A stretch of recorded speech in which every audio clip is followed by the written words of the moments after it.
Hello, boys and girls and germs of all ages. It's Corona time! Yay! I'm currently in week 6 or maybe 7 of this quarantine. I feel like I'm going a little bit insane. I hope you guys are faring better than I am. Today, we're going to take a look at something a little bit different. I am not wearing a mask and I am not wearing gloves, so I hope you don't catch anything. This is the Hellraiser P-Series from Red Horse Knife Works. Now, if you go back a ways in my channel, you will see that I have talked about quite a few versions of Red Horse knives over the years. My good friend Ed Kim, who makes these, has always done a knockout job of creating something a little bit different, a little bit outside of the box. And his mainstay has really been mid-tech knives. Then he started going into doing a lot more customs by request, because people would pick up, let's say it was a Hellraiser, and they go, "Yeah, I love that knife, but I wish it had a Timascus clip and a Timascus pivot with an ivory pivot collar and this and this and that." So he would start doing full customs and also modified, customized versions of his mid-techs. He was kind of doing it all. But the one thing that's always bugged him, and the reason why he started by doing mid-techs instead of customs, one thing that's always bugged him is there's a lack of high quality, inexpensive knives out there in the market. So he did his best to satisfy that with his mid-techs. They all ran around that $400 to $500 to $600 range, and customs went higher. But he wanted to push the envelope even further. How high a quality can I make? And at what low price can I do it at? Let's make a production knife. And that's what the P-Series is. Here's where you need to buckle in a little bit. It's on the price. This version that I have here is the carbon fiber with the belt satin blade. There's a G10 version. There are versions with black DLC blades. This right now would be the kind of the king of them, the highest grade, the carbon fiber with the satin. It's $215. Let me repeat that. $215. That's insanity. For the fact that you're getting S35 VN steel, that you're getting a high-grade twill carbon fiber, in a super lightweight knife that gives you a titanium pocket clip, it gives you ceramic bearings, ceramic detent, an incredible action, nice and smooth, very fast opening, which, by the way, yes, you can open it standard if you want, nice and slow. But when it feels that good, why not just flick it? Should put that on a t-shirt. When it feels that good, why not just flick it? I'm going to get myself in trouble. Overall, what you're looking at here is a 3 3/4 inch blade. It is a big blade in that theme of a straight razor, or it looks like a straight razor. You got a 5-inch long handle, so you basically got a 9-inch long knife that's unbelievably lightweight, that's slim in the pocket in both directions, both in the width and the thickness, and an S35 VN blade. High quality. A lot of people tend to forget how great S35 really is because they're so used to seeing it, especially because of the Sebenza. There's tens of thousands of Sebenzas, maybe hundreds of thousands with S35 VN steel. And after a while, you just kind of forget how great it really is. It's a great anti-corrosive stainless steel. It holds a really good edge. It's easy to resharpen for the end user. Are there more exotic steels out there that perform a little better? Yeah, absolutely. But you're going to pay a lot more. It may not be a steel that's good for the end user as far as trying to resharpen it. It could be very difficult. There's a lot of pros and cons to different kinds of steels. S35 VN is still one of the best EDC knife steels. It just kind of does everything you want it to do, and it does so very well. But it is expensive, and people tend to forget that, or they just don't know it. Go to NewJerseySteelBaron.com. go price out some S35VN compared to D2 and CPM 154 and all the other steels that they offer there, and you'll see, oh, holy shit, S35VN not as inexpensive as I thought it would be. Yeah. So anyway, the key to really doing something special these days is to have a great design, which Ed has had great success with the Hellraiser design, to make it high quality, and to make it affordable. And that really is, it's tough to do all of that. It really is. And I'm so happy to see this come out at only $215. I expected this to be somewhere around $375, to be honest. So I figured, well, it's got to be a little bit less than the mid-tech, or it's not worth even doing. So, you know, it's got to be under 500 bucks. And really, it should be under 400 bucks to make that big of a difference, where you could still sell your mid-techs and then still sell the productions. But it can't be too cheap. You know, you don't want to start using cheap, garbage steel and just cheap components all the way around. He found a really great balance. 215 bucks sets it very far apart from the mid-techs, and of course a whole light year away from the customs. You're still getting a nice custom looking pivot. See if I can get the camera to focus. There we go. Nice and clean and smooth with the red pivot collar. Other side is your adjustment. Still, again, clean, smooth, nice pivot collar.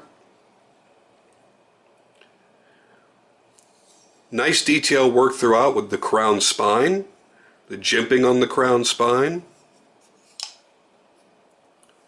The insert lock is beautifully done. The notches in there to allow you to get a little bit more grip on it. They look nice and they feel nice. They're not tearing you up. There's a nice bit of relief here in the carbon fiber scale so that you can very easily access that lock with no problems whatsoever. There's the lockup for those that need to know that. It's not what I would call a full liner lock. A full liner lock, you would see that the liner would be the same size as the outer scale, going all the way to the edges, all the way around. This one does not do that. Not exactly a tab lock, which is what I thought this was at first, because all I could see was from here to the end of the lock. I said, oh, it's going to be like a modified tab lock, but no, there is a liner. If I can get the light in there, there you go.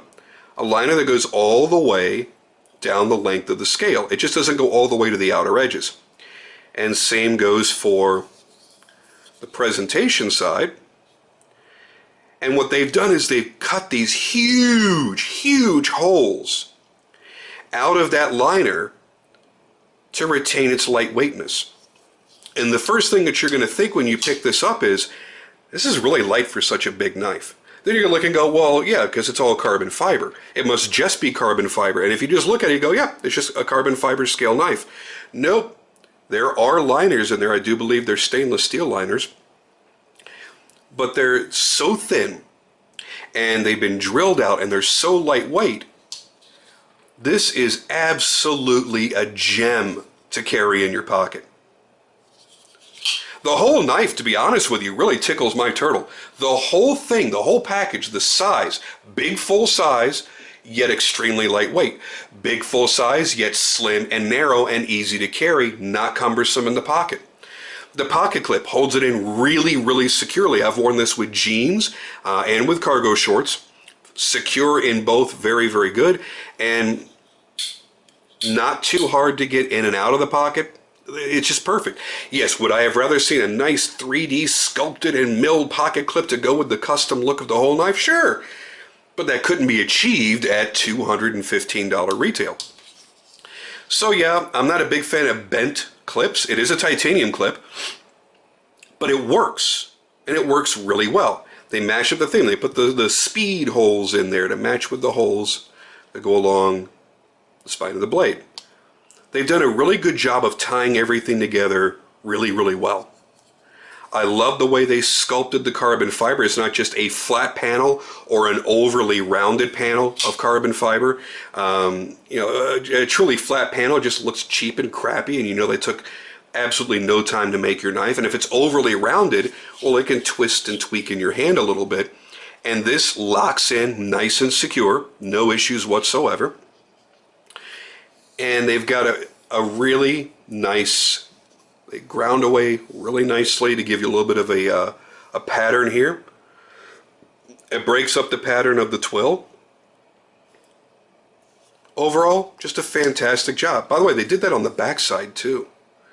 You would think on the lock side that would still just be flat. Nope, they matched it up really, really nicely.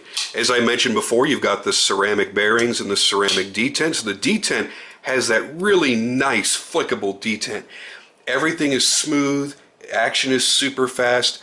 Overall, I mean, really, there's not a lot to talk about here because it's just a simple, basic folding knife, which was the whole point, was to keep it simple, stupid. There's not a lot to talk about here, but there's a lot to love. I tried picking this knife apart, and the only thing I don't like about it is the packaging. That's it. It's a very generic packaging. It's a little magnetic closure, cardboard box. I'm not a huge fan. But that's it. The only negatives are thrown away in the trash. For those of you that keep your boxes, okay, so it's sitting in a Tupperware bin or something in your closet, but that's it. For what you're actually going to have, what you're going to be carrying, what you're going to be using, there's nothing on this that I can say I would change, I don't like, I dislike strong, nothing. If the price was higher, yeah, you could probably get a nicer clip if this was about $75 more. But that's the beauty of it, isn't it? It's 215 bucks. Look at how many makers right now are trying to push out production knives, in an effort to make something lesser expensive, and they still start at 400 and something. This is 215 freaking dollars, man. That's what really, it messed with my head. And I don't recall if it was a conversation that I had with Ed or a text, or I saw it on his website, but whatever it was, I had seen the knife, I had seen the pictures and went, damn, that's freaking cool, man. It was when I saw or heard about the price that I went, that can't be right. That can't be done unless you're a huge, giant manufacturer, say like a Spyderco, and you're going to make 150,000 of these. That's how you bring those prices down low. Or you use a really shitty steel. Or you cut some corners somewhere. I don't see any corners cut in the manufacturing of this knife. I don't see anything that I greatly dislike about it. If this was a few dollars more, I'd probably talk about the belt satin finish could be done a little bit more evenly. You could tell it was a worn belt that went across this. It wasn't a brand new, fresh, sharp belt making a final pass. But that can't be expected on a production knife. This finish looks like any zero tolerance, Kershaw, Benchmade, except for gold class. Any production knife ranging between this price and I'd say another 150 bucks higher, that's the exact same finish that I would expect. So I can't look at that as a con. If this was $400 and it had that not quite so crisp and perfect belt satin, then I would say something. But looking at any other knife in this price range, there will be exceptions. I'm sure there's a couple out there that are just super crazy, flawless belt satins. But this looks damn good and comparable to anything anywhere near its price range. So for me, that's about as perfect as it could get for its price. And I would tell you right now, you're going to get it in your hand, not judging the packaging. You're going to get it in your hand and go, this doesn't feel like a $200 knife. It just doesn't. It feels like it should be $350, $400 easily. And that's why I'm so happy for Ed. That's why I'm so happy for the customers that are picking this up, because you've really got something special here. You've really got a lot of bang for your buck. And it would be really easy to come out here if this was $350 and say that you're getting good bang for your buck, because I still would think that you are, but it would change things for me. I would pick on that finish a little more. I would pick on that pocket clip a little more. I would pick on the packaging a lot more. So I'd go, you know what, at that price range, you've got stiff competition. But at $200, let's just take the $15 out of the equation, okay? At $200, what fucking competition do you have that gives you S35VN, premium 2x2 twill carbon fiber, titanium pocket clip, nice clean hardware, pivot collars, all this, lightweight, easy to carry, superb action with ceramic detent and bearings. It's a very small amount of competition.